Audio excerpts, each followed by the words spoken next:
And welcome back, everybody, to another episode of Benched with Bubba, episode 148. This is going to be a fun one. It's a guy I've got to know, in the last, year or so. He did some fantasy football content for us at Fantasy Sports Degens. He's doing some baseball content. He's also doing work over at thescarecrow.com, and he's just an all-around good guy. It's super knowledgeable about his craft, and more people need to get to know him. So I'm glad I was able to get him on the show. You can find him on Twitter at Bishfat, Bishphat. Matt Bishop, how we doing, man? What's up, my man? How's everything? Good. It's really good to have you on here. Thanks for pushing it back a day for me and getting us in. It's going to be fun. We'll do a little outfield talk and talk some other fun stuff. But what I wanted to talk about first, and that's why I said hold it. It happens every time I talk to a guest before the show. It's almost like I want to have record on, but you got to have that, moment of honesty where we can't, put everything on the air. So I said, stop. We got to talk about this at least. TGFBI is going on. First off, what league are you in, and what round is your league in right now? Okay, I'm in League 19. We got a couple heavy hitters in there. I know Paul Spore's in there. But right now we're in round 5. So basically, it has been 2 full days. What is that? 48 hours, almost 48 hours, and we're basically through. We finished 4 rounds, and it's kind of getting to the point where people are getting angry, people are getting pissed off. But you don't want to be a jerk. I mean, it's all in fun, but all of us care about this thing, man. Everybody cares. Everybody has stake in this, and everybody's pretty excited. And when a guy expires on a pick, goes the 4-hour clock, I don't know. And dude, and I'm calling people out, and I don't mean to call people out, but it's like, get your shit together, dude. Like, this is important to everybody in here. You need to be responsible, and you need to step up your game. That's all I'm saying, dude. Even even a 2-hour pick's bad, but that's bearable. We have the clock has expired probably about 12 times already, and I don't know. And I mean, there's nothing you could do, dude. It's in good fun, but at the same time, come on, let's get your shit together. That's all. Yeah, that's bad. That's why I want to let you have at it, because I've heard it from many people already. Because you look on Smada's list, and you can tell where each league's at right now in the draft room and everything. And right now, like, I'm lucky because we're in round 10. Oh my God, I can't imagine. And we were having like little conundrums about the clock expiring a couple times. But I was in your shoes last year, and last year when it was on Fantrax, it was an 8-hour clock, not a 4, which sucked. Oh, I was in the league with Spore, ironically, and I think we were the second to last league that got finished. Dude, Spore's awesome, by the way. Dude, Spore, he picks in like a half an hour tops. I mean, he's awesome. It's just on top of it, but it's fun. I mean, it's still fun regardless. Yeah. Unfortunately, it's the way it's going. It's I understand all the complaints from multiple people about it. It's just like, what are you going to do? Because to get a thing this big, you're never going to be able to do live drafts. It's just never going to work. But it sucks. I get it because everyone gets hyped up to draft. It's like. And during a work day, I get it if you're kind of busy. You could still set a queue. That'd be nice.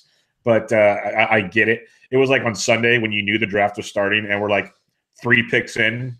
It's like, dude, you knew what was happening today. Like, you couldn't let this thing roll. But dude, and actually, I was seeing people like auto picking in the first round. Like people, I think we had 2 guys expire. We had the 4-hour clock expire. I think actually 3 times in the first round. I'm like, come on, bro, that's bad. It's bad, man. It's bad. Yeah, it happens, and it'll be fun to see how it all plays out. And hopefully, those guys that got the auto picks, they don't benefit from it. That's the only thing you can hope for. Absolutely. But before we get into the little recent news we have and then the outfield discussion here, why don't you let everybody know what you got going on? You just came out with another awesome piece with us, and I know you're doing work at the Scarecrow or Scorecrow. I always screw that up. What do you got going on? Basically, I'm writing for the Scorecrow. I've been writing for you. So basically, I was with you all season this year in football, man. It was awesome, right? For you, you basically give me any kind of creative freedom that I want, put up whatever I want. You're always on board with everything that I want to do, which is incredible. Baseball season came around. We've been writing for this, not yet, but been writing for the Scorecrow. Right now, we're doing, we're doing all the team previews, all the 30 team previews. We did basically the top 5 prospects from all the farm systems that just came out pretty recently. Right now we're putting together our rankings. We have right now there's like 40 total writers at Scorecrow. We do baseball, basketball, football, hockey. These incredible writers on the football side, they just put out their top 100 players in the NFL. Really, it's not, fantasy relevant and non-fantasy relevant.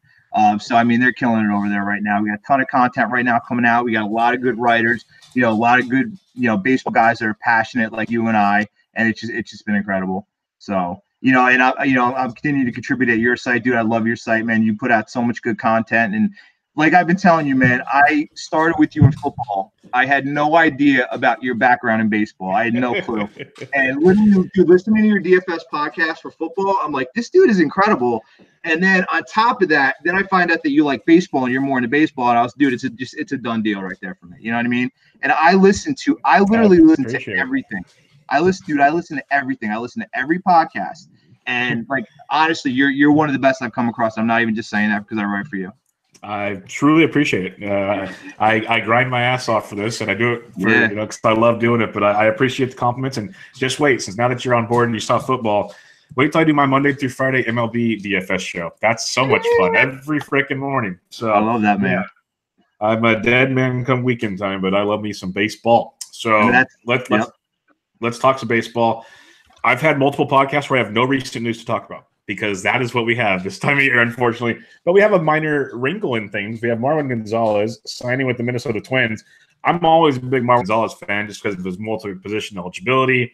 He produces. But going to Minnesota, is this a fantasy-friendly situation here? I don't think so, man. He was killing it, with his opportunity in 2017. I mean, he really turned it on. He came out, 303, 377, 530 OPS, or 907 OPS, 23 bombs, 90 RBIs. I mean, he killed it. Finally found an opportunity, but he really slumped last season. I think only with a 733 OPS. But the problem is, I mean, this short-term 2-year deal there, I don't see anywhere on this roster for him to even play. Basically the outfield is, you got Kepler in the outfield. I mean, Kepler on right, you got Eddie Rosario on left.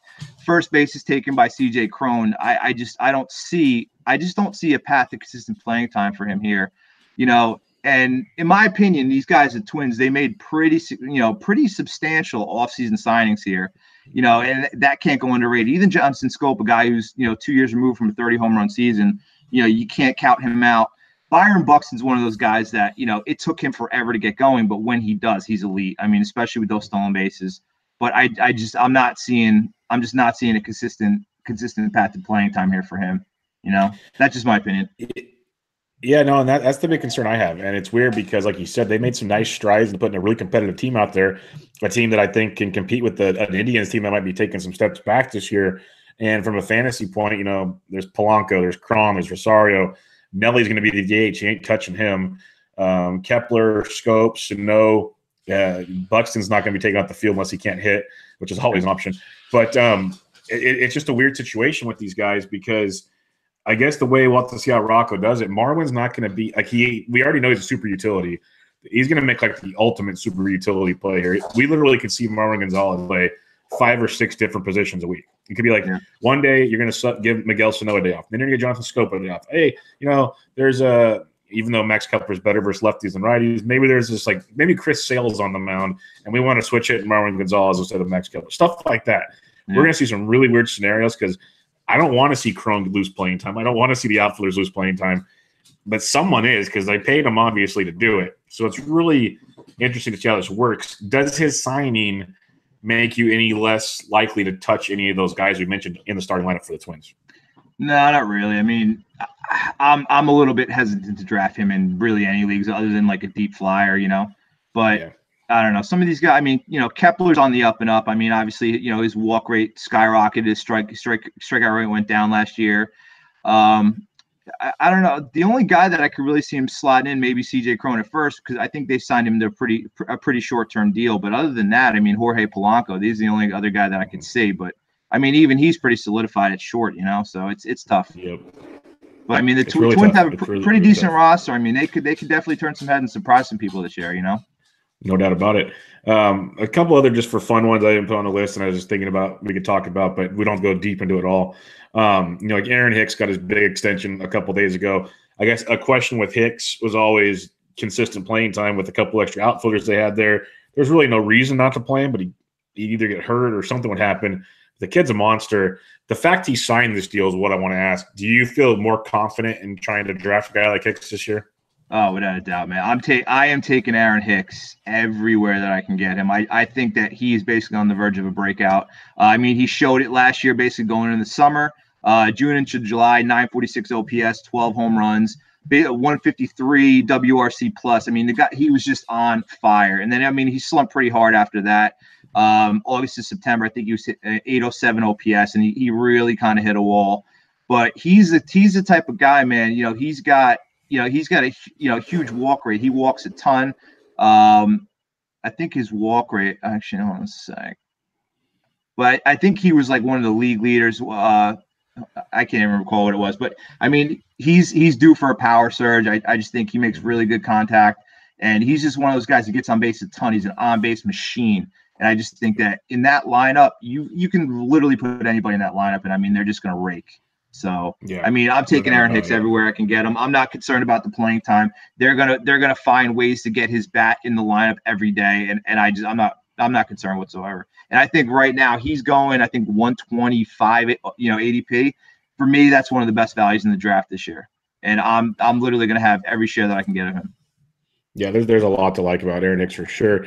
The other big news that came down kind of today, it's not final, but Nolan Arenado got paid, and he got paid a lot, like $32 to $32.5 million a year. And I'm not even mad about it because he deserves it. Like he's that damn good. But he's got the rumors are opt out after 3 years. You open up his Baseball Savant page, it's just a giant screen of red. And in this world, I'm like, school, red is good. So there's a ton to like here. The fun part I want to mention, because I don't think we need to talk about, would we draft Arenado? Yes, we would draft Arenado. This is no doubt.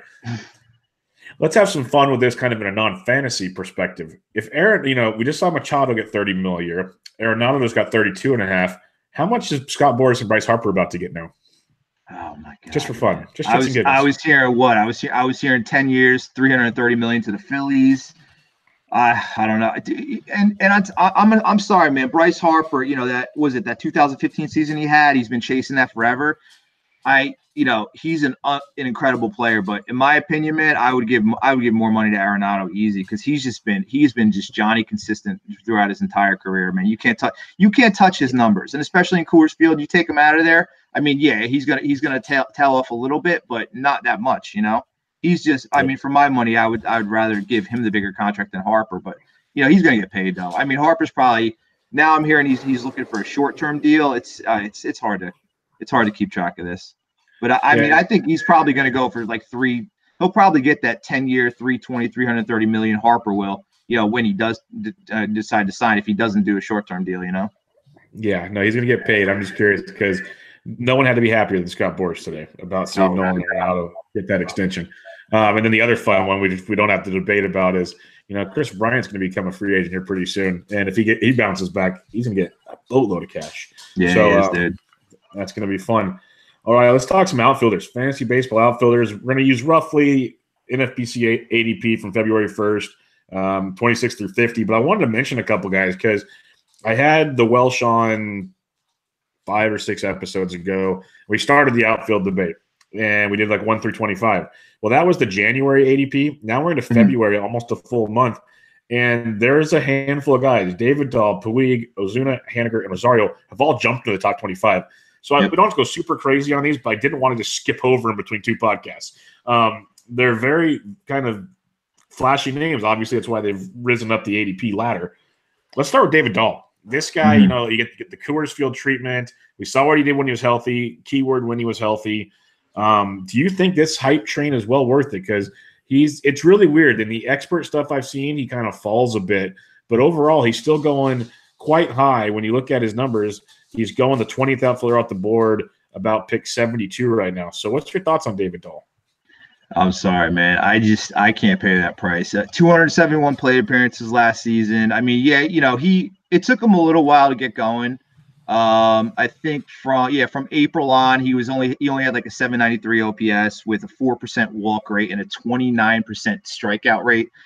He's obviously is a free swinger, but I mean, in that small sample size, in those 271 plate appearances, come September, he really caught on, man. A 10-12 OPS, 9 bombs, 148 WRC. But again, a 5.5% walk rate and a 23% K rate. Yeah, the strikeout rate was down a little bit, but that he's not going to be a guy that really gets on. Well, I mean, he's an OVP guy, but he doesn't really walk too much, and he's a free swinger. I think he has a 39% O swing, which is just insane. That's one of the highest in the league.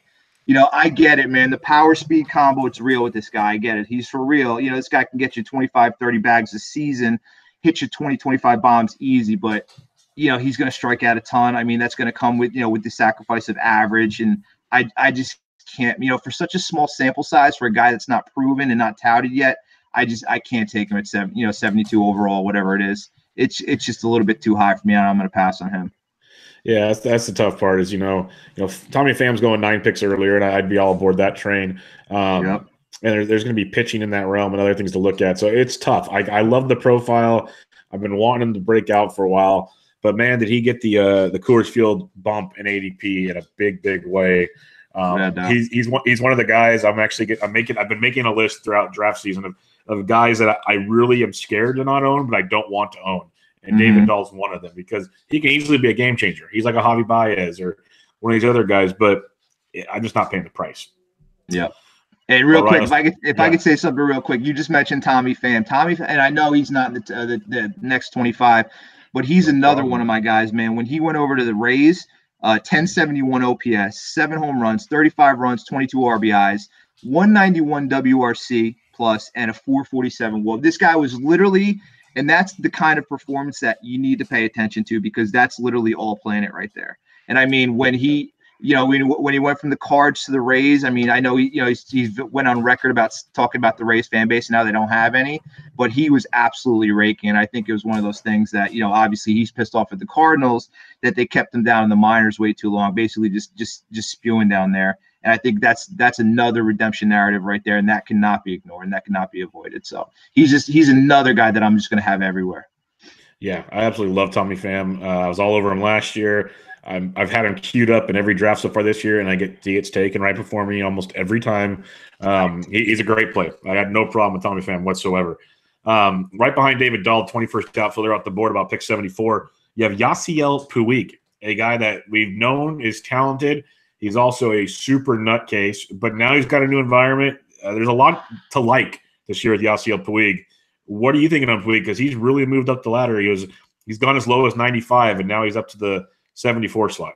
Bro, I'll be honest, man. I was kind of like Yasiel Puig. He kind of is what he is.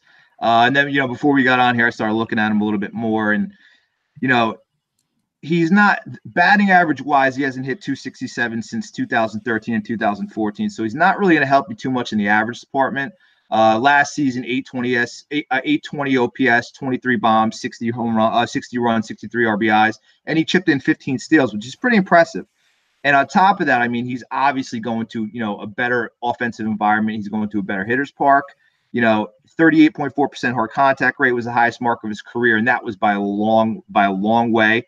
Exit velocity is up 1 mile per hour, and his launch angle is up almost 2 degrees from 2017. So I think that this is, to be honest, man, I think Puig kind of is what he is, but I think that he's definitely going to see a pretty significant bump in, offensively in production this season, especially over there and, with the Reds. I think this is a really good environment for him. And I think, especially with this lineup, I think this team is kind of a sneaky sleeper this year. And I think that there's going to be a lot of value there. So I think where he's going right now, it's definitely a sleeper pick. And I mean, he definitely could outperform his ADP. With a guy like Puig, I agree. I think he's going to be a monster. I think there's a lot to like there with him. But when you're looking at Puig, and we talked about Tommy Pham, if you like blind resume their overall production numbers or StatCast numbers, there's a lot of similarities there. Yep. I'm assuming you'd rather have Pham though. Yeah. I'd rather have Pham than. I mean, I would. So this season, I feel like outfielder is a position you can actually wait on, and you can actually build your outfield with these 25 to 50 guys, like even more. I would feel comfortable actually even drafting Tommy Pham as my number 1 outfielder. I mean, I know you're kind of stretching at a lot of other positions to do that, but yeah, I'd rather have Pham over a lot of people, especially over Puig. But I do feel Puig is a pretty good value this year. So I'm with you. There's a handful of these top 20 guys that I'm not in love with by any means. That I feel that there's a lot of similar guys like Puig, Pham, that are very similar, and you can get them a round or two later. So, yeah, no problem with that at all. Outfield's really interesting this year. It's still difficult in the outfield 15 team league, but you can make it work for sure. That's no question at all. Absolutely. Let's talk about the 22nd outfielder off the board, 78th, almost 79th in February. Marcell Ozuna. He's another one making the run up into the top 25. Interesting situation. It depends on who you listen to. It's, he was hurt all of last year. Let's give him a second chance. Or there's a lot of people that don't like him. So I was really surprised to see him move up the ladder. What's your thoughts on Marcell Ozuna in 2019?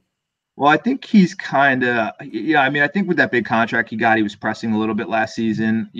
Obviously in 2017, he killed it, man. 37 bombs, 93 runs, 124 RBIs, finished 15th in MVP voting, won a Silver Slugger Award, voted to the All-Star team, but kind of underperformed a little bit when he came over. He was only hitting 283, 25, 433 triple slash. With a 758 OPS, 23 home runs, which is respectable, but by no means his 2017 numbers. But what I did notice about his numbers is, he became a little bit pull heavy last season. He was pulling the ball to left field 42.2% of the time versus 38% of the time in 2017. But his hard contact rate skyrocketed last season, 45.2% 2018 versus 39% 2017. So, I feel like he was pressing. I feel like he was one of those guys that really, wanted to prove his worth. And I think that his production definitely, was sacrificed due to that. But I think that, he's a pretty good value this season. I think he's got a pretty good chance for a bounce back. And he's a good hitter. He's a good ball player. And I think a bounce back's definitely in the cards for him. And I think that's a pretty good value where he's going. To be honest, man, I have a hard time. I have a hard time taking him because I still think his 2017 was kind of, I don't want to say a fluke, but it was, it's kind of unsustainable at this point. So I'm not going to really be drafting him anywhere. But I could totally see the appeal there. I think he's a good, number 2, number 3 outfielder if you can get him at that spot. I wouldn't draft him with as my first outfielder, but I'm kind of staying away from this year, to be honest. Yeah, he's definitely kind of a unicorn season he had there in 17. Yep. Mitch Haniger, 25th outfielder off the board, 93rd overall. It's an interesting guy to me. I'm really tilted on him. He came out on fire last year and then kind of just made it through the rest of the season, it felt like. I know his overall numbers look really, really well. It just seemed like he was this super all-star and then kind of faded away. What's your thoughts on Haniger going into this year? Because they've made shift a lot of that roster around him. I like Haniger, man. That park though, it just caps his ceiling, and he's never going to really break out the way we want him to unless he gets traded. And I think that he's only on I think he's on a 1-year deal. He's due for arbitration like a year or two. But career highs in plate appearances last season, 26 home runs, career high in runs, 90 runs, 93 RBIs, pushed his walk rate over 10%, with a career low strikeout rate, 21%. He's barreling the hell out of the ball, up 10.3% barrels, which was up from 6.1 in 2017. So that's pretty significant. I like this guy. He caught fire in August and September of last year. From August to September, 935 OPS, with a 395 WOBA, 157 WRC plus. So, this offensively, this guy, he's a great hitter. But, if you remember too, in 2017, he came out of the bat hot, one of the best fantasy players in fantasy baseball in 2017. Then he got injured and he wasn't the same player again. So it's just, he hasn't been able to stay in the field, for a continuous basis. But if we get a full season of health out of him, you can definitely get 30 home runs out of him. I like him in the spot, but again, I think his potential is capped by that park, and you're not going to get. You're not going to get the ceiling that everyone's expecting, especially in Safeco. But I like him though. I can definitely build an outfield with him as maybe as a number 2 outfielder, and I think where he's going is pretty fair right now, and he definitely has some upside there to outproduce his ADP. Yeah, there's definite upside. He's going to be an ARB eligible player next year, free agent in 2023. So still a ways to go. Maybe he gets an extension because they don't want to trade him, unlike everybody else there. So there's something good about that. Most projection sites have him kind of similar numbers to what he had last year. So if you're good with the baseline he had last year, like you're saying, which is very, very good, then yeah, he's a very good outfield number 2. No problem with that at all. But we'll have to wait and see how the rest of that goes around him. The last guy here, Eddie Rosario, 24th outfielder off the board. He's picked 90 overall. This is an interesting one to me because he's really, really gone up this draft board. Early in the draft season, people liked Eddie Rosario. They didn't really love Eddie Rosario. Now it's everywhere you turn. People love Eddie Rosario. What do you think about Eddie Rosario? I do not like Eddie Rosario, and I'll tell you exactly why. So he was pretty hot coming out of the season, from April to the end of June. 930 OPS, 18 home runs, 56 runs, 52 RBIs. But he really died out, dude. From starting July to the end of September, 642 OPS, 254, 284, 359 slash line, only 6 home runs. He chipped in a 288 overall average last season, but the guy, he's a swing and miss guy, around a 20% strikeout rate, and he doesn't walk, 5% walk rate. I'm not on board with Rosario. He might come out of the gate hot for the first month or two of the season, but he's definitely gonna die out. I'm not taking that option. I'm not taking that chance on him. Yeah, with me, and when you look at a guy like Eddie Rosario, like I understand where people can kind of get excited about him, but I'm with you. The way he fell off the map and where he's going in this draft concerns me a ton. And then the other factor is give me his teammate Max Kepler a long time later in the draft. No doubt. Any day of the week. That's kind of where I'm looking at him right now. And it's just weird because you get Eddie Rosario right here. I'd rather go earlier and get a Puig. Here's a question just for fun. David Dahl or Eddie Rosario? Oh, man. I'd probably go Dahl because of the power speed combo. I mean, again, small samples. I'm a big sample size guy, bro. I don't think that an overall. Yeah, I'm with you. I like to see guys do it first. I don't like to see, like an overall season of numbers. It really isn't dependent on how a guy did if you look at the last 2 months of the season. But with that guy, I'll probably go David Dahl because that power speed combo is real. Yeah, that's how I am. That's why there's a guy like Corey Seager. I know how good he can be, but I know how hurt he has been, and I have to see it before I'll trust him. That's just kind of where I was good. If he were to be, he started out getting drafted around pick 113. There, I would really debate things. Pick 90, I know it only sounds like 23 picks. That's a big deal. So I'm going to be sitting on that one. Let's move on to some other guys here before we do kind of some debates and whatnot, some random guys here through 26 to 50. I didn't really find good debates for them. I thought they were better just overall top talking point. But let's get to he's not quite the Eddie Rosario elephant in the room, but Joey Gallo is a very, very polarizing fantasy figure. You either are in love with them, you get the conversation of, oh, he's an OBP monster, but hey, we play an average league. People say if he could just do this better by like 5%, he'll be a 240 hitter. So true. What's your thoughts on Joey Gallo? Because if he does become a 240 hitter, the dude's hitting 40-plus bombs, and he's going to carry you. Dude, it's infuriating. Like, if you look at his average, bro. So let's look at his average. 2017, he hit 209. 2018, he hit 206.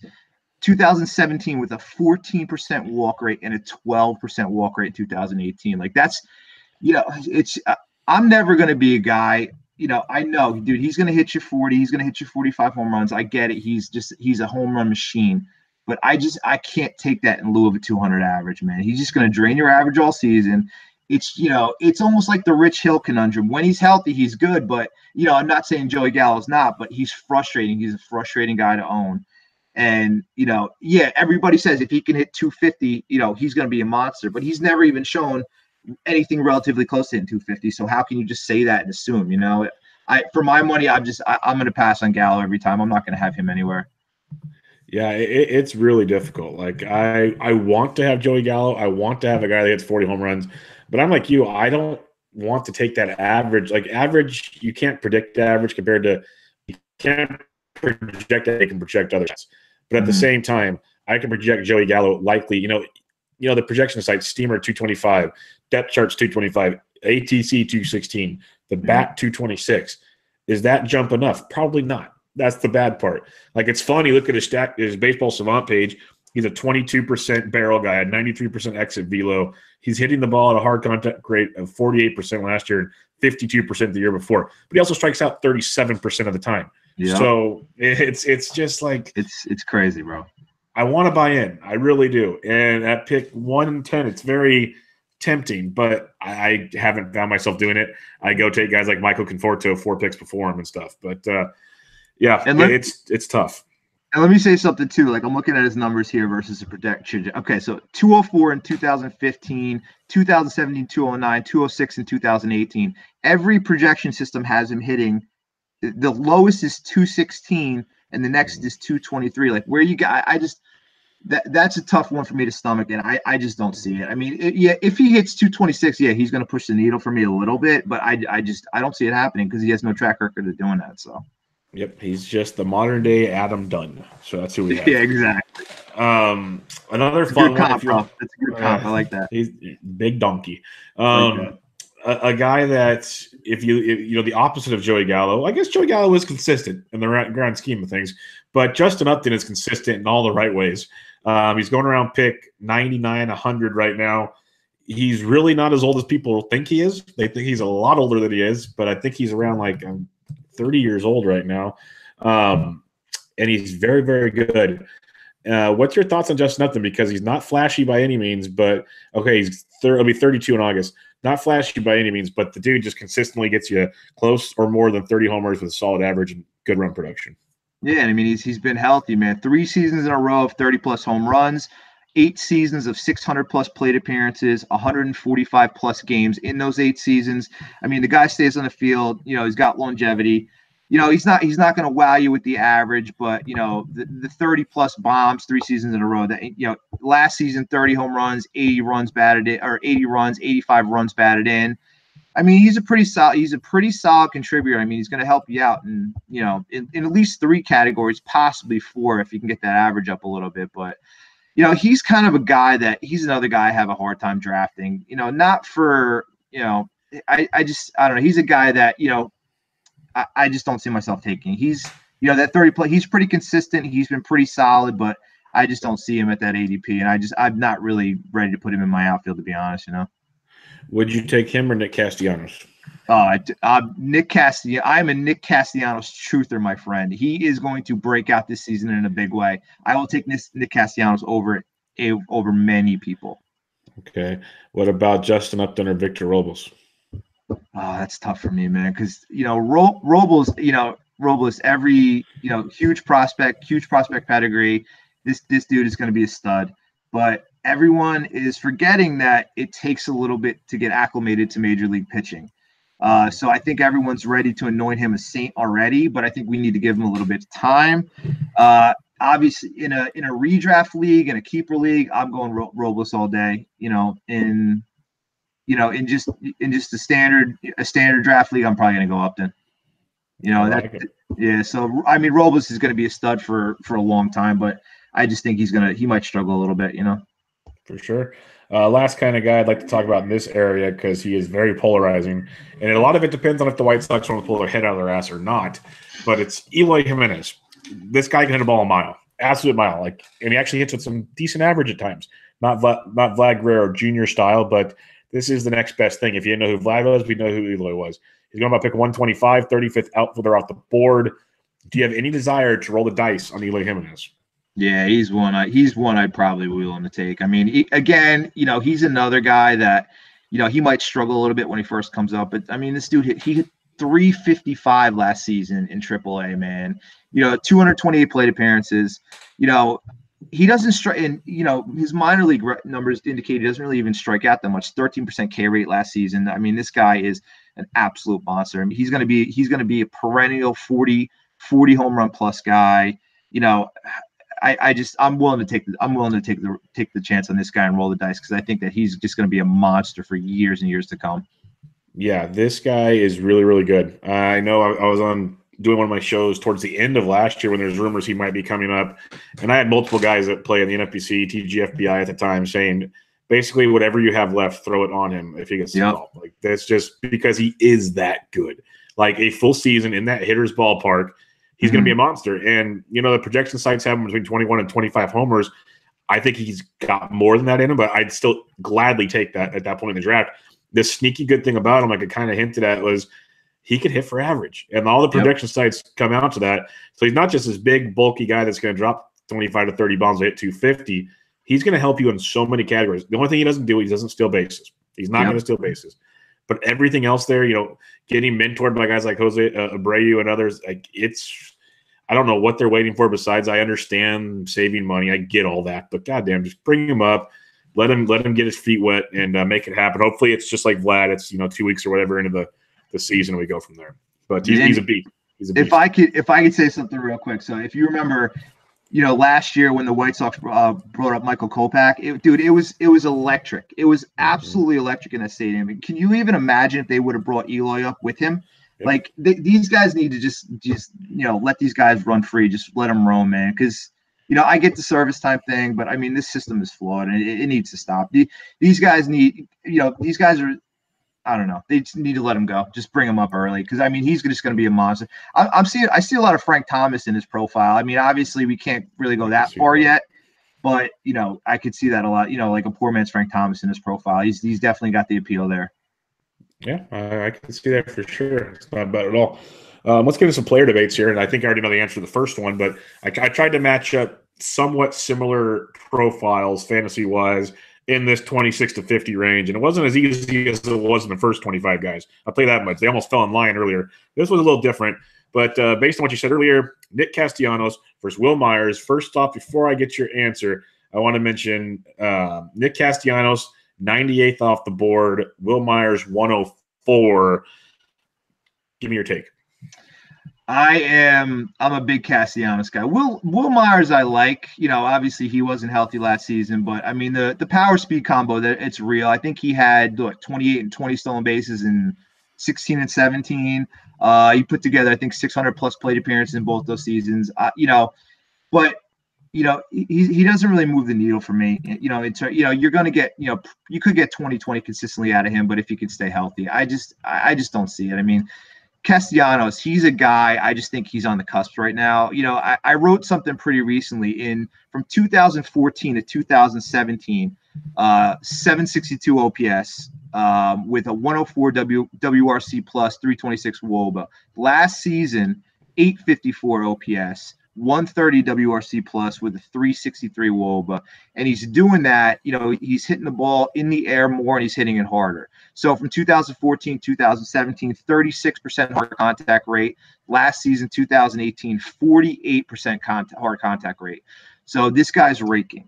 And another thing that I've noticed too is I took two of his best months in May, 968 OPS with 162 WRC plus.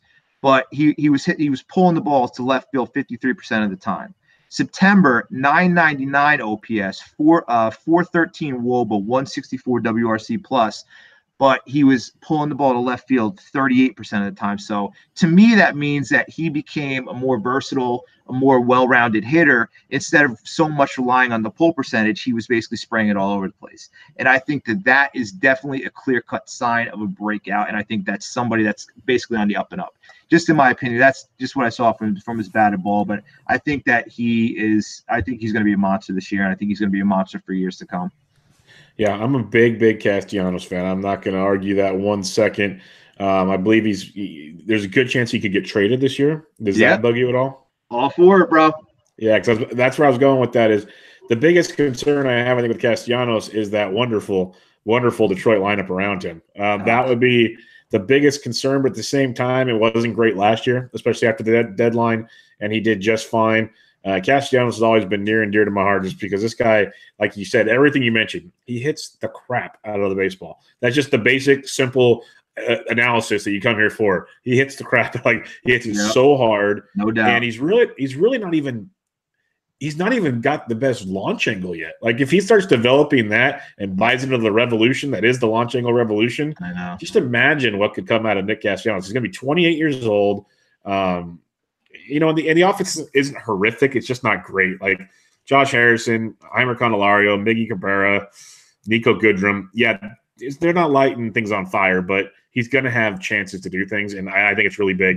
And like you said with Will Myers, my biggest concern is this guy just can't stay healthy. Every time they move him to the outfield, he gets hurt, and I just hate it.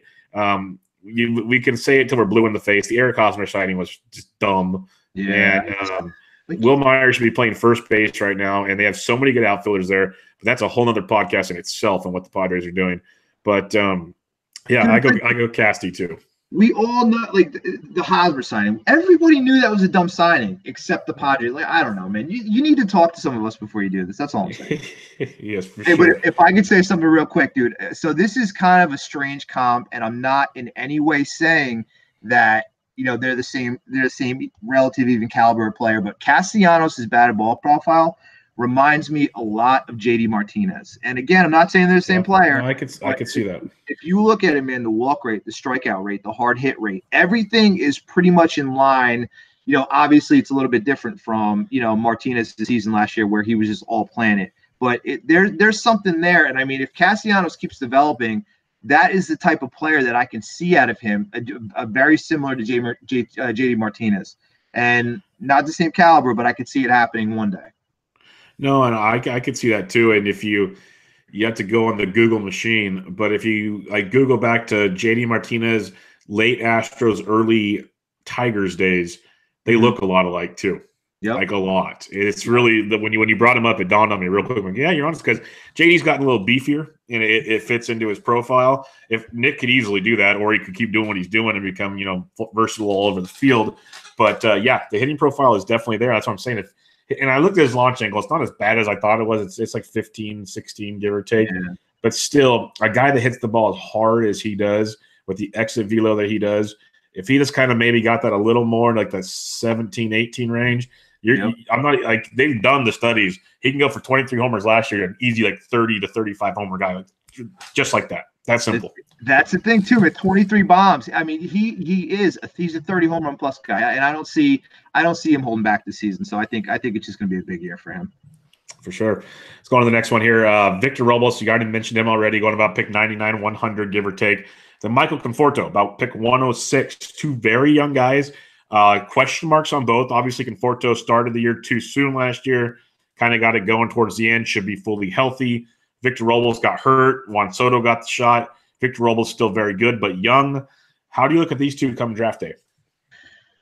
Well, again, it really obviously depends on your league and your league format. If it's a redraft, yeah, you're going to take that chance on Robles. I can't even say his name. Robles. I can't even say it. Robles. There you go. But I'm also a big Conforto guy this year. I think that he 2017 was cut short by he had a torn posterior capsule in his left shoulder, and that's a pretty major injury. And I think that's one, if I'm not mistaken. Who's that? Julio Urias from the Dodgers had something similar to that, and they thought that was going to be a career ender for him. But I think that he came back a little bit too early, and I think that kind of limited his his movement, his shoulder, his swing, his throwing, everything. And I think he definitely struggled in the beginning of 2017. 216, 344, 366 triple slash for a 710 OPS. But he was definitely having problems. His barrel rate dropped drastically to 9.5% from 12.5% in 2017. His hard hit percentage dropped 7% to 36%. From 43 in 2017. So he was clearly injured, man. He was clearly not ready to come back. But, this guy really caught fire in the last couple months after the All-Star break. 895 OPS, 17 bombs, 43 runs scored, 52 RBIs. And even in September, dude, he had a stellar September, 981 OPS, 9 home runs, 409 WOBA, 165 WRC plus with a 30% hard contact rate. The only thing I'm concerned about Conforto is he doesn't, he's below the league average in contact percentage. I think he's at 73 or 74% contact, and he might not get you, a pretty stellar average. I think he hit, I don't have it in front of me, but I think he hit 250 last season. But, he could be a three category contributor easily, with a bump in average. I mean, I think that he can finish as a top 50 player next season. If, I think he could be a monster going forward. Yeah, I'm a big Conforto fan. I love Victor Robles, so I've preached it anywhere that anybody will let me preach it. I agree with the concern of the slow start. That would not shock me at all. I just think as long as they give him everyday playing time, which they should, there should be no reason. And as long as the rumors of potentially putting him at the top of the order, which would be tremendous, I love the speed you get from Victor Robles with some power upside. But Conforto, I think big things are coming. Like what you said at the end of the second half last year, I think he finally got healthy. You saw what he did. He hit 243. I wouldn't be shocked to you get up to 260 or 270 even, but that power is legit. I think he might even run a little more given the chance. Just a real quick one here for fun. Would you rather have Conforto at 105 or his teammate Brandon Nemo at where the hell did you go? You're not that low. This is why I do such good radio right here. Brandon Nemo at pick 173, so almost 70 picks apart. Which one of those two would you rather have? Nemo. Okay. And let me tell you why. I actually got to write up on him too. Hold on one second. Because Nemo, I think everybody is they think it was a fluke. I think everybody is kind of, on the fence about him. Is this guy going to play? Is he going to get all the playing time? Is he for real? But this guy, for 3 months, from April through June, bro, this guy, 264, 381, 538 triple slash, 919 OPS, 12 home runs, 38 runs scored, 25 RBIs, with a 11% walk rate, 28% strikeout rate, which is a little bit high, but a 154, WRC plus. And he even continued that. He had kind of a bad July, but August to September, man, 954 OPS, 414 WOBA, 168 WRC. So this is no fluke. This is consistent production throughout the entire season. And I think that he is another steal, an absolute steal where he is going. And I think that he's just gonna carry on top of that. That 2018 he had just be a monster in 2019. So I think where he's going right now, get him while you can. Yeah, I'm a big Nemo fan. I like him a lot. People don't realize that I got bored one day and I just went through last year's stats and I sorted it by OBP. He's a top 5 OBP guy in baseball. No which doubt. Is crazy to think about. And as more and more leagues change to OBP, he's even more of a steal. So, yeah, definitely keep an eye on Brandon Nemo. I like that quite a bit. And real quick, back to the debate. Quick, let me just tell you something. In those August and September numbers, 180 plate appearances, a 20% walk rate and an 18% strikeout for a kid like him. It's crazy. It's just crazy to me. And a young kid with that kind of plate discipline is crazy. Yep. Really. Here's a kind of fun one, kind of older guys and a little young guy in here. They all got paid here as free agents or extensions this year. AJ Pollock, Michael Brantley, Aaron Hicks, 3 very good guys in their own rights, all with kind of question marks in certain spots. How do you look at those 3? I'm over AJ Pollock at this point, bro. I mean, he's broken my heart just way too many times. I can't do it. I mean, even if I don't even know what he's going right now, but I'm not really looking at him. Brantley's a guy that, I think everyone was pretty excited for Kyle Tucker. And I think, the Brantley signing in Houston that, it's kind of going to block Kyle Tucker. And that's kind of sad because he's one of those prospects that everybody is high on. But Brantley, he kind of put it together last season, man. He's been hurt with the bicep, with the, with the knee, with the shoulder for the last couple seasons. He's another guy that I was pretty high in the last couple of years. I kept him in my DL slot for literally a solid year, and he never even came back. I think that was 16, 17, a little bit better. But last season, Brantley he's an elite contact guy, dude. He leads the league in contact percentage. He never strikes out, and he walks quite a bit. So he's, it's just hard with that injury track record, man, because he's just frail and he's brittle. I'm sorry. But, he's a guy, you could definitely take a shot on because he's, he hits the ball and he hits it consistently. So, he's a guy, I think he did put it together last season. But, for my money, it's Aaron Hicks. I think that he is, and I think that, I'm definitely not alone here. I think he's everybody's sleeper right now. This kid just got paid.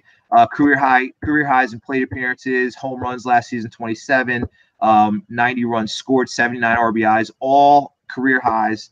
Lowered his walk rate to raised his walk rate to a career high 15%, and that was the 5th best walk rate in the league. So this guy walks at a huge clip. He's an OBP machine, 40% hard contact rate. And that was up 9% from 30% in 2017. So this guy is just hitting the absolute crap out of the ball right now. He doesn't chase. His chase rate is, career low 20.9% chase rate. That was the 7th best, O swing in the league last season. So, I think this guy's got it all, man. He's got power. He's got plate discipline. He lacks a little bit of speed, but I don't think you need that. He's a 4-category contributor, and I think that he is just in for a monster season right now. And on top of that, barrel rate's up from, his barrel rate was up like 8%.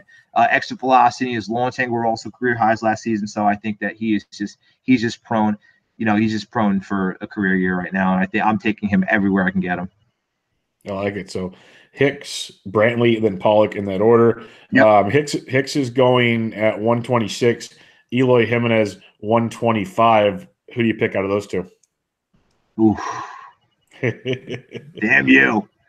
That's why you come on the show. Yeah, dude. In a redraft, I mean, a keeper league, I'm probably gonna go. I'm probably gonna go Eloy, but I mean, just a regular draft like an NFBC, or I'm sorry, like a TGFBI type thing, I'm gonna go Aaron Hicks all day. And I mean, either way, I'm gonna try to have shares of both of them everywhere I can because I just think the ceiling is sky high for both of them. Okay, I like that quite a bit. Let's talk about the next one here. You mentioned career years for some of the previous guys. David Peralta coming off a career year in Arizona. He's still there even though Goldie's gone and AJ Pollock's gone. He's pick 140 off the board. And then you got Andrew McCutchen right before him at pick 139, got a new deal in hitter-friendly Philadelphia. So he's not in Pittsburgh. He's not in San Francisco. He's actually got a good ballpark to hit him for the first time in his career. It's an interesting debate. You got a kind of a younger guy in his prime, an older guy with a couple maybe good years left. Who do you like here? I like Peralta. I'm a big McCutchen guy. I'm a Phillies fan. I love the signing. Better ballpark, better team, better club. Good, better fan base. I just think that this is a guy that walks almost just as much as he strikes out. He's got a little bit of speed. Obviously, he's in the later portion of his career, but he's an OBP machine. This guy, and I mean, I think that he is. He's definitely a guy that you could take a late flyer on. McCutchen 13%, almost 14% walk rate last season. Doesn't strike out too much. 14 chipped in 14 stolen bases. So, he's on the up and up. And I think a lot of guys are, they're a little bit scared to take him, because he's a little bit older. He's in his 30s, but I don't think he should be. He's a monster, and he's going to have a great season in Philly. With Peralta, man, I think that Peralta had just a career year last season. I think he flew under the radar. He hit 30 home runs. He won a Silver Slugger award. Basically, he mashed this kid, man. So this kid, and I think that he took a stud turn last year. And I think a lot of people are kind of just devaluing what he did. But I took two of his best months, June, 1074 OPS, 8 home runs. Again, he had a 50% pull percentage, so he's a lefty, so he was hitting a 50% pull percentage to right field. August, 1141 OPS, 361, 410, 732 slash in 105 plate appearances, 10 bombs, 18 runs scored, 21 RBIs. And again, similar to how Castellanos did, that pull percentage went from 50% to 37%, which means he's less reliant on pulling the ball to right field, and he's basically just scattering, he's spraying it all over the place. And that, in my opinion, that is that's a sign of a complete hitter. And on top of that, dude, in August, a 62% hard contact rate, which is just that's just catastrophic, dude. I don't even know what to say about that. And even his June numbers, his 48% hard contact in June, even that's a monstrosity. But 62%, like, what is that? I mean, the one knock on his game is launch angles. It's below the league average. He's got a 6.7 degree launch angle. League average is 10.9. But the EV's there, his exit velocity's there, and I think this kid is even if he just maintains with that launch angle, he's gonna be solid. He's gonna be a stud. And I just think that you can't overlook that, because I think he made a pretty solid stud turn last season. I'm gonna have him everywhere I possibly can as well this year. Yeah, no, I like them both. I like McCutchen quite a bit. I think there's a lot to enjoy there still in Philadelphia. But Peralta's interesting, very interesting. If you don't believe it's a one-year wonder, like you said, all the statistics pan out to look very, very nice. So both interesting plays here. You got Peralta over McCutchen. Do you have Peralta over Hicks or Jimenez? No, I think it's for me. That's tough, man. It's probably going to be Hicks, Jimenez, and Peralta for me. Okay.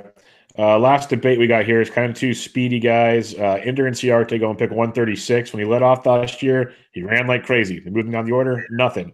There's already rumors he's moving down the order this year, so this can make things real interesting. But then you got a guy like Billy Hamilton, where it's always real interesting. He's going back to pick 150. We know how good he is when he's on base. The problem is like the old saying goes, you can't steal first base. So when you look at Billy Hamilton, you look at Ender and Ciarte, 14 picks apart. You might not pick either one of them in the draft, which is fine. But just on this debate, where do you go? Ooh, it's tough, man. If obviously you're taking either of these guys for the stolen base potential, and I think Billy Hamilton and KC, I mean, they're going to let him run. They're just going to let him just run. They're going to run the crap out of him. Obviously OBP for him is a concern. I know he doesn't hit enough to get on base, but I mean, he's definitely showed some strides in the last couple of years. He's not this guy that everybody wants him to be. He's not going to be a 300 hitter. More like 250, 240, 250, 260. But I'm probably going to take Billy Hamilton just for the situation, because they're gonna let him run wild. And Ender Inciarte, he's going to hit at the bottom of the lineup again. And as you said, man, he's just not going to steal down there. So I'm going to go Billy Hamilton on that one. But I'm probably staying away from both of these guys, to be honest. That's how I am. I'm not touching either one of them. I'm trying to get my steals elsewhere. But that's why I want to bring up the debate, because it's almost like in recent years, everyone's all in on Billy Hamilton. And now this year, they're just like, no, I don't even anything to do with Billy Hamilton. But when you look at the landscape of the stolen base world, and at that point in the draft, he's actually not horrible, if that's what you need. But not ideal. Not ideal. Yep. All right, just a couple more players to hit on. We already hit on Brandon Nimmo, so we'll cross him off the list. But from 40 to 50, I'm not going to go over all of those guys, but Nimmo is one of them. One that sticks out as a sneaky good value play, I think. I think he might even be able to, 27 home runs last year, hitting 267 with 88 ribbies is outstanding. I still think there's even more that can come from Stephen Piscotty. And like I said, he's the 42nd outfielder off the board, going about pick 159 right now. You look at his StatCast metrics; they're insane. What's your thoughts on Stephen Piscotty? I like him. I think, 27 bombs last year, hasn't hit, hit 22 in 2016 with the Cardinals. But yeah, I don't know. I just think there's a lot of untapped potential for this kid, man. I mean, I think this 267 average, I think that he can definitely bring that up a little bit more. He had 273 when he was with the Cardinals. I think that I think this kid's a sneaky play, and I think, he could surprise a lot of people. I mean, 27 home runs, 78 runs scored, 88 RBIs last season. That's, for late round value, I mean, you can't beat that right there. And I mean, that's pretty solid. I'm going to be grabbing him wherever I can. Yeah, there's a lot to like. He's 28 years old, so he's in that prime stage. He's only had 2 seasons where he's played at least 150 games or more. And in those 2 seasons, 22 and 27 homers. In those 2 seasons, a 273 and a 267 average, 85 or more RBIs. Like you mentioned, there's a lot to like here. His exit velo is good. His hard hit percentage, it's been no lower than 34% his entire career. And he's just getting older. And I think having the mom situation, which is as sad as it was, behind him playing around his hometown, I think there's a lot to like here with him. And that A's team's going to be a lot of fun again this year. I know the pitching staff's horrific, but they're going to put up some runs in Oko. That was so powerful, bro. When he hit that bomb for his mom. That was, oh my god! Yeah. Like, if you don't tear up, bro, you're not a baseball fan. You're not even that was so human being. I don't know how he played, but he did. Yeah, how do you even play through that, bro? Like, how do you? Yeah, I don't know. Yeah, there's that story is something special. So everyone, go check that out. For some reason you don't know it, go check that out. But 45th outfielder off the board, pick 167 right now. I wanted to get your thoughts on Harrison Bader, because we know the guy can run for days. He plays really good outfield. If you look at the hit tools, there's some question marks, but obviously some optimism because he's so young. But he might not even play every day right now. So what's your thoughts on Harrison Bader? Because there's a lot of hype on this kid. I don't know, man. I'm kind of on the fence about him. He came out. He was kind of just surviving. I mean, when he came up, he did hit his stride in August. 301, 368, 538, triple slash, 906 OPS. That was good for a 141 WRC plus and a 380 WOBA, hitting the absolute shit out of the ball, 48.5% hard contact. So that is definitely very encouraging. The seasonal slash line, it's left to be desired. 264, 334, 422 with a 756 OPS. It doesn't really jump off the page of you, but he lowered his swing rates, he increased his contact rates across the board. So I think this kid is definitely a sneaky sleeper. I mean, obviously he's not a sleeper. He's a wide, what do they call it, a wide awake sleeper right now. But I think that he has definitely some sneak value in the later rounds. So I think I'm going to be grabbing him when I can, because I think that this kid's definitely shown some potential. And that glove definitely plays. He's excellent on defense. So I mean, he's definitely, if they can find a spot for him to play, I mean, I think he's going to stick. So we'll see. Yeah, that'll be interesting. It's just an interesting one for me because like Nimmo's going right behind him, and then the last guy we're going to talk about here on this podcast is Byron Buxton. He's literally going the pick right before Harrison Bader. We know how good he can be. We also know how bad he can be. And the hype train is real, as he's already got 2 homers in the spring. He just went in the 5th round of one of the TGFBI drafts. I can't wait to start breaking down ADP on those players. Wait, you said 5th. Someone took Byron Buxton in the 5th round? Yes, I can't remember who tweeted out, but while you're talking about Buxton, I will look at Shimada's sheet and find out exactly who it was. But yeah, he went in the 5th round of TGFBI. The hype train is in full bore. What is your thoughts on Byron Buxton? Is that because that's probably because he's 5 for 5 in the spring with I think he had 3 home runs already. He two home runs already. I don't know, dude. So Byron Buxton, he's such an interesting case to me because if you remember, man, that season that he got good, it took him forever to get good. It took him like 3/4 of the season to start producing at even an average clip. And when he did, I mean, there was no turning back. Obviously missing last season with the migraines and everything, it's going to be tough for him to get, reacclimated to major league pitching. And we can't forget that it literally took him forever to just, to get decent and to do what he did. So I'm not really a big Byron Buxton guy, man. He's not going to hit enough. And, I know his speed is elite. He's a plus speed guy in the base pass. But I just don't think he's going to hit enough to even, to get remotely closer or relevant for fantasy production. So I'm kind of staying away from him. Yeah. He went in League 9, it looks like, at pick. There we go. Here we go. League 9. I don't have the owner's info, though. But yeah, he went at pick 92. Or no, right here. Yeah, League 9, pick 92 overall. It's the only league he's gone in so far. Wow. Yeah, I don't know the manager's info. I'll have to figure that out later. I don't want to hold everybody up the whole time. But, yeah, pretty interesting stuff right there. He's flying up the board so that's fast. Crazy to me, man. That's crazy. I can't do it. I get the appeal. I get the potential. I get the ceiling. But I just don't think that he's ever going to – I don't think he's ever going to hit it because we've just seen him struggle time and time again. And I just don't see it, man. I'm going to stay away. Yeah, it's pretty crazy. I like the excitement that he brings, but I made a comp to someone when they posted a picture that he put on 25 pounds of muscle. I said, oh, great. Now it's Major League 2 Willie Mays Hayes, where he runs like Mays and he hits like shit. It's just going to be great. So true, bro. It's so true. We got it all. Yeah. But, all right, man. That'll wrap us up for this episode. This is a lot of fun. I could sit here and talk with you all day long, and we'll have to do it again. But why don't you let everybody know where they can find you and what you got going on? Right now, I'm writing at the Score Crawl. We got doing our MLB coverage right now. We got a lot of stuff coming out in the next couple weeks. So keep an eye on that. I'm Bishpat on Twitter, BISHPHAT. You can find all my stuff there. Right now, we're doing the TGFBI. Literally just. I'm dying inside because people just can't pick fast enough and they can't set their cues. So I'll be literally doing that and screaming at my phone and my computer for the next probably 7 or 8 days.